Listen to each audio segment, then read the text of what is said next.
कैसे हैं आप सभी लोग। आशा करते हैं आप लोग स्वस्थ होंगे। अभी हम लोग करने वाले हैं एक्सरसाइज 4.1 का क्वेश्चन नंबर दूसरा का पहला सवाल। इसके पहले हम लोगों ने पहला का सभी सवाल बहुत ही आसान तरीके से समझते हुए कर लिया है।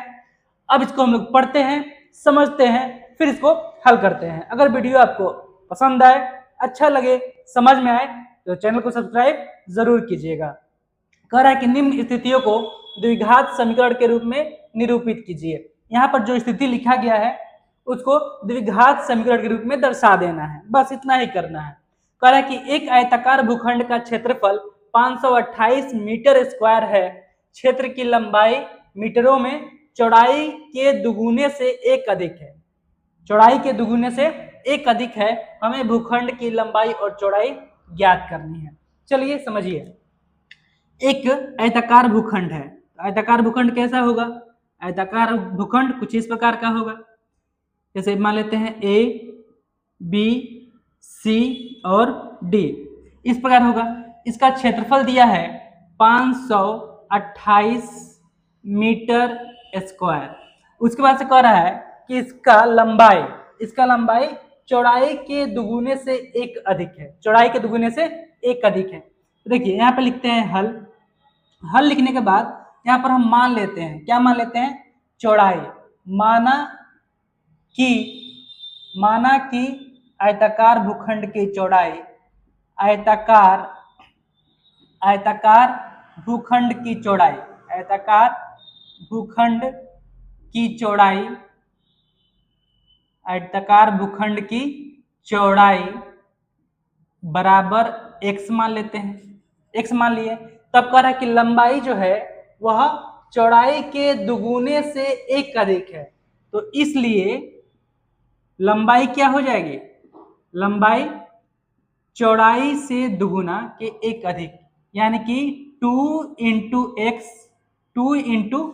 एक्स और +1 चौड़ाई के दुगुने से दुगुना कर दिए और एक जोड़ दिए, तो ये हो जाएगी लंबाई। यही ना होगा? ठीक है, यही होगा।